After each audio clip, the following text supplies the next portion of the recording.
ting gel ngam la hi hang hun te tui bang kia mui qua gì ang koi ngai to khen đi ngai ngam la nghe mui qua ding ta ang koi sil quan hong zia la kia glasim thu el solo ang la ya pom ve luan khi luang to mang phao ngai chi ve sol khatanga mai mit kom ni ngai chi sol khatang nuai zuan sai la oi oi ve si ale khan song hong sial bang sang e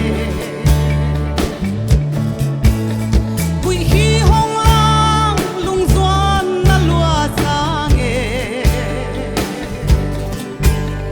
tang bang dam ma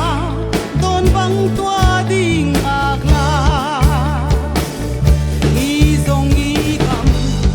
mol ham bang vai kom di sian mang huai tang bang dam ma chiang hong suan u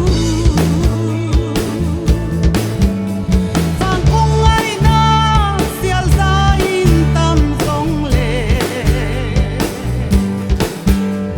hi gam le nam lung mol wang hi chini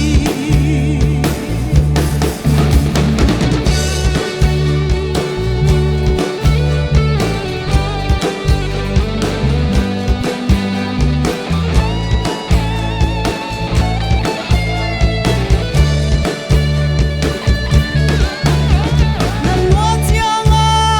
i sao nuam da in dam zal hun tunga luan hi to zal mai ve von dei